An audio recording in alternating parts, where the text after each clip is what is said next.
Hi hello. അപ്പം നമുക്ക് ആദ്യം ഒന്ന് പരിചയപ്പെടാം. പേര് പറഞ്ഞോ. സിത്താര, നിസ്മ, അമാനി. അപ്പൊ നിങ്ങളെല്ലാരും എന്തിനാ പഠിക്കുന്ന? ജേർണലിസം സ്റ്റുഡന്റ് ആണ്. മാസ് കമ്മ്യൂണിക്കേഷൻ സ്റ്റുഡൻസ് ആണ്. അപ്പൊ ഈ ഫെസ്റ്റിവലിനെ കുറിച്ച് നിങ്ങൾ എങ്ങനെയാ അറിഞ്ഞത്? ഞങ്ങള് കോളേജ് വഴി തന്നെയാണ് അറിഞ്ഞത്. പോലുണ്ട്. ഓക്കെ. അപ്പൊ നിങ്ങളുടെ സീനിയേഴ്സ് അല്ലെങ്കിൽ അങ്ങനെ പറഞ്ഞ് അങ്ങനെയാണ് ഇതിനെ കുറിച്ച് അറിയുന്നത്. ടീച്ചേഴ്സ് ഇതിനെ പറ്റിയിട്ട് കൂടുതലായിട്ടുള്ള ഇൻഫർമേഷൻ നമുക്ക് തരും. അപ്പൊ നിങ്ങള് ഇത് ആദ്യമായിട്ട് വരുമ്പം എന്താ നിങ്ങക്ക് ഇവിടെ ഒരു ഫെസ്റ്റിവലിന്റെ ഈ ടാഗോർ എന്ന് പറയുമ്പോൾ ഒരു ഫെസ്റ്റിവൽ ക്യാമ്പസ് പോലെയാണ്. ഞങ്ങൾ ഇപ്പം basically I am from Trivandrum. So എത്രയോ വർഷമായിട്ട് ഞാനിത് കണ്ടുവരുന്നു. അപ്പൊ നിങ്ങൾ ഇവിടെ വന്ന് കണ്ടിട്ട് നിങ്ങൾക്ക് എന്താണ് തോന്നിയത്? ഞങ്ങള് ആക്ച്വലി കോഴിക്കോട് നിന്നാണ് വരുന്നത്. അപ്പോ ഇതൊരു ട്രഷർ ഹണ്ട് തന്നെയാണ് സംഭവം. ഇവിടെ ഒന്ന് ഓരോ തിയേറ്ററും കണ്ടുപിടിക്കാന്ന് പറയുന്ന വലിയൊരു സംഭവം തന്നെയാണ്. അപ്പൊ ഇന്ന് ഫസ്റ്റ് ഡേ ആയനെ കൊണ്ട് തന്നെ കുറച്ചൊക്കെ ബുദ്ധിമുട്ടി. ആകെ ഒരു ഷോ കാണാൻ പറ്റിയിട്ടുള്ളൂ. അപ്പം പിന്നെ തിരക്കായത് കൊണ്ട് അടുത്ത ഷോ കാണാൻ പറ്റില്ല. അപ്പൊ ഞങ്ങൾ എക്സിബിഷനും കാര്യങ്ങളൊക്കെ ഇങ്ങനെ സെർച്ച് ചെയ്തുകൊണ്ട് ഇങ്ങനെ നോക്കായിരുന്നു ഇതിനെ പറ്റിയിട്ട്. അപ്പം ഇതൊരു പരീക്ഷണം പോലെയാണ്. അടുത്ത വർഷം നിങ്ങള് ഈ പറയുന്ന പോലെ കുറച്ചുകൂടി അല്ലെ, അടുത്ത വർഷം വരുമല്ലോ അല്ലേ? എങ്ങനെ എന്താണ് നിങ്ങള് അവിടുന്ന് എത്ര പേര് വന്നു? സെയിം 6 പേര്. ഇന്നാണ് എത്തിയത്. കുട്ടികൾ ഫസ്റ്റ് ഡേ മുതൽ ഉണ്ട്. കുട്ടികളൊക്കെ ഉണ്ട്. അപ്പോ ഞങ്ങളും ഇനി ഇന്ന് ഫസ്റ്റ് ഡേ വന്നോണ്ട് തന്നെ ഞങ്ങൾ ഓൾറെഡി ബുക്ക് ചെയ്യാത്തോണ്ട് തന്നെ കുറച്ച് അതിന്റേതായ ഒരു പ്രശ്നം ഇപ്പൊ കാര്യം മനസ്സിലായി. നാളെ മുതൽ ഫുൾ പ്ലാനിങ്ങില് അപ്പോഴേ നമുക്ക് ഒരു എത്രത്തോളം കാണാൻ പറ്റും എന്നുള്ളത് അപ്പോഴേ നമുക്ക് മനസ്സിലാക്കാൻ പറ്റും. നിങ്ങൾ ഇവിടെ വന്നിട്ട് നിങ്ങൾ സോഷ്യൽ മീഡിയയിലൊക്കെ ആക്റ്റീവ് ആയിട്ടുള്ള കുട്ടികളാണോ?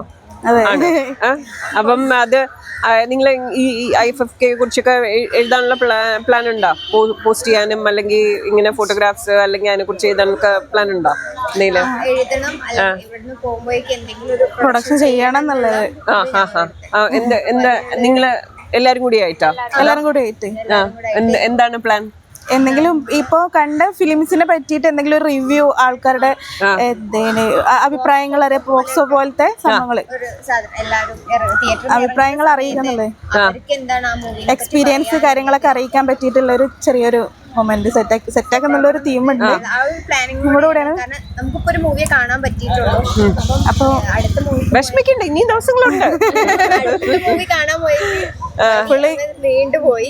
അപ്പൊ ഞങ്ങൾ ഇവിടെ കുറച്ച് എക്സിബിഷനും കാര്യങ്ങളൊക്കെ ഉണ്ടെന്നാണ്. അതൊക്കെ അങ്ങനെ ഇതാക്കി പിന്നെ ഈ പ്രൊഡക്ഷന്റെ കാര്യങ്ങളൊക്കെ പ്ലാൻ ചെയ്യുന്നുണ്ട്. അപ്പൊ നമുക്ക് നിങ്ങളെ യങ്സ്റ്റേഴ്സിന്ന് കുറെ കാര്യങ്ങളായിട്ട് പൊട്ടൻഷ്യൽ ഉള്ള കാര്യങ്ങൾ നമുക്ക് പ്രതീക്ഷിക്കാം.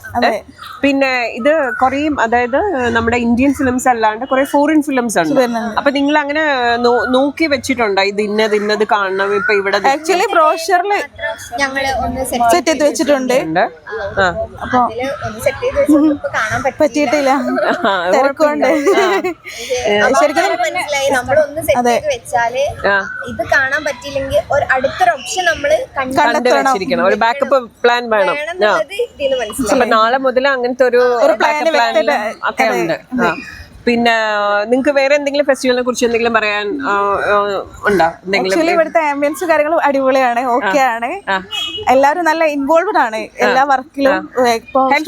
ആൾക്കാർ നമ്മുടെ കിയോസ്കും എല്ലാം ഡെസ്കിലുള്ളവരൊക്കെ ഇൻഫോർമേഷൻ ഒക്കെ പാസ് ചെയ്യുന്ന കാര്യത്തില് അതും കുറെ ഇൻസ്റ്റാസ് ആണ് അല്ലെ? പെട്ടെന്ന് ഇൻഫർമേഷൻ കിട്ടാൻ ഇൻസ്റ്റഗ്രാം അതേവഴി സോഷ്യൽ മീഡിയ വഴി നമുക്ക് പെട്ടെന്ന് ഇവിടുത്തെ കാര്യങ്ങളൊക്കെ ക്യാച്ച് ചെയ്യാൻ പറ്റുന്നുണ്ട്. ഇന്നത്തെ ഫിലിം എന്തായിരുന്നു നിങ്ങൾ കണ്ടത്? എൽബോ എന്ന് പറഞ്ഞു രാവിലെ കണ്ടിട്ടുണ്ടായിരുന്നു. അതൊരു ഫോറിൻ മൂവി ആയതുകൊണ്ട് തന്നെ നമുക്കത് സബ് ടൈറ്റിൽ ഇല്ലാതെയായിരുന്നു ഫസ്റ്റ് വന്നിരുന്നത്.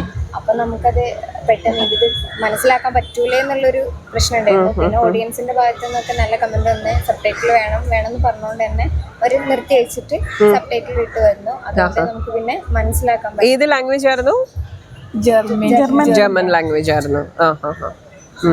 നമുക്കിപ്പം ഫെസ്റ്റിവൽ കൊണ്ട് ഉദ്ദേശിക്കുന്ന കുറച്ച് ഫോറിൻ ഫിലിംസ് കാണാൻ പറ്റുന്ന ഒരു ഓപ്പർച്യൂണിറ്റി എല്ലാവരിലേക്ക് എത്തിക്കുക എന്നുള്ള ഇതാണ് പ്രധാന ലക്ഷ്യം. അപ്പം പിന്നെ പല കൾച്ചർ, പല നാഷണൽ കൈൻഡ് ഓഫ് ഇൻഫോർമേഷൻസ് അല്ലെ? നിങ്ങൾക്ക് യങ്സ്റ്റേഴ്സ് നിങ്ങൾക്ക് ഗൂഗിൾ ചെയ്താലും കുറെ കാര്യങ്ങളൊക്കെ കിട്ടും. എങ്കിലും പക്ഷെ ഫെസ്റ്റിവലിന്റെ ഒരു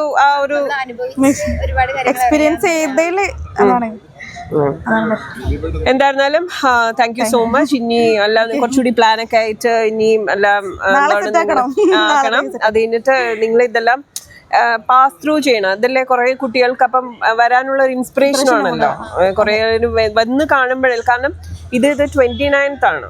അപ്പം ഇനി ഓരോ വർഷവും ഇത് ഒരു നമുക്കൊക്കെയാണ് ആക്ച്വലി ഫെസ്റ്റിവൽ പോലെയാണ്. എല്ലാ വർഷവും കാത്തിരിക്കുന്ന കുറെ മീഡിയയിലുള്ള ആൾക്കാരെല്ലാം കാത്തിരിക്കുന്നതും ഇത് നമ്മളെ ബാക്ക് ടു എന്താണ് കുറെ ആൾക്കാരെ മീറ്റ് ചെയ്യാൻ പറ്റുന്നൊക്കെ ഒരു ഓപ്പർച്യൂണിറ്റിയാണ്.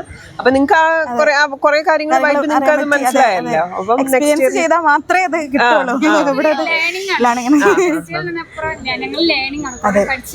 ഈ ഫയർ നെക്സ്റ്റ് ഇയറും നിൽക്കട്ടെ. Thank you so much. Thank you.